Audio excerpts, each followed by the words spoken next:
Love beyond riches, a wealthy heart in disguise. Once upon a time in the quaint town of Ashbourne, there lived a man named James. Though James was immensely wealthy, he preferred a life of simplicity and often went about his daily routines dressed in modest clothes. James owned a vast conglomerate, but he kept his identity well guarded, preferring to be seen as a humble, ordinary man. His wealth and influence were known to few, and he found solace in the anonymity his guise afforded him. James's life took a turn one fateful day when he crossed paths with Anna and Mary, the two daughters of Mr. and Mrs. Thompson. The Thompsons were a proud family, especially Anna, the elder sister, who carried herself with an air of superiority. She had inherited her mother's disdainful attitude towards those they considered beneath their social standing. In contrast, Mary, the younger sister, was kind-hearted and saw the goodness in everyone, regardless of their status. Anna and her mother, Mrs. Thompson, often saw James around town and immediately wrote him off as a poor man. They would sneer and make snide comments whenever he was in earshot. Anna, in particular, took pleasure in belittling James, using every opportunity to embarrass him. Despite their harsh treatment, James remained courteous and never let their behavior affect his spirit. He was drawn to Mary's kindness and gentle nature, and over time, he found himself falling in love with her. Mary, who was equally enchanted by James's humility and genuine kindness, began to spend more time with him. They would take long walks in the park, sharing stories and dreams, and it wasn't long before their friendship blossomed into love. However, Anna and Mrs. Thompson were far from pleased.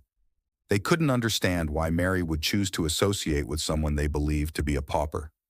One evening, at a dinner party hosted by the Thompsons, Anna couldn't resist the urge to humiliate James. She made a cutting remark about his shabby attire, expecting him to be flustered. Instead, James remained calm and composed, his eyes never leaving Mary's, which were filled with silent encouragement. The evening was tense, with the undercurrent of Anna's scorn palpable, but it only strengthened the bond between James and Mary. As time passed, the love between James and Mary grew deeper, and they decided to marry. When James asked for Mary's hand in marriage, she joyfully accepted, knowing he was the one her heart had always been waiting for. The announcement of their engagement was met with shock and disapproval from Anna and Mrs. Thompson, who couldn't fathom their beloved Mary marrying someone they considered so beneath them. The day of the wedding arrived, and the small church was filled with townsfolk, eager to witness the union of the beloved Mary and the humble James. As the ceremony proceeded, there was a sense of anticipation in the air. Anna and Mrs. Thompson sat with stiff backs and pursed lips, their disapproval evident. Just as the officiant asked if anyone had any objections to the marriage, the large wooden doors of the church swung open, and a group of well-dressed men entered.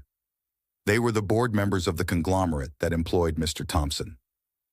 Whispers rippled through the crowd as the men walked down the aisle, stopping at the front. The head of the board, a distinguished-looking gentleman, stepped forward and addressed the congregation. "Ladies and gentlemen, I apologize for the interruption, but there is something that needs to be addressed before this marriage can proceed." The crowd held its breath as the man turned to face James, who remained calm and collected. "James," the man continued, "it is time for the truth to be revealed." Anna and Mrs. Thompson exchanged confused glances, while Mr. Thompson looked on with a mix of curiosity and apprehension. The head of the board smiled warmly at James and then turned back to the crowd. "This man, whom you all know as James, is not who you think he is. He is, in fact, James Harrington, the owner and CEO of the very conglomerate that employs Mr. Thompson." Gasps of astonishment echoed through the church. Anna's face turned pale, and Mrs. Thompson's eyes widened in disbelief. Mr. Thompson looked at James with a mixture of respect and newfound understanding. Mary, though surprised, felt a surge of pride and love for James. James stepped forward, taking Mary's hand in his. "I never meant to deceive anyone," he began, his voice steady and sincere. "I chose to live simply because I wanted to find someone who loved me for who I am, not for my wealth or status. Mary, You have shown me that true love exists, and for that, I am eternally grateful." Tears welled up in Mary's eyes as she embraced James, their love now stronger than ever. The crowd erupted in applause, their initial shock giving way to admiration. Anna and Mrs. Thompson, humbled and ashamed, realized the error of their ways. They had judged James based on appearances, failing to see the kind and genuine man he truly was. As the ceremony resumed, the atmosphere was one of joy and celebration. James and Mary exchanged their vows, promising to love and cherish each other for all eternity. The revelation of James's true identity added a magical twist to their love story, making their union even more special. After the wedding, James and Mary hosted a grand reception at the Harrington estate. The once dismissive Anna and Mrs. Thompson now found themselves in awe of the opulence and grandeur surrounding them.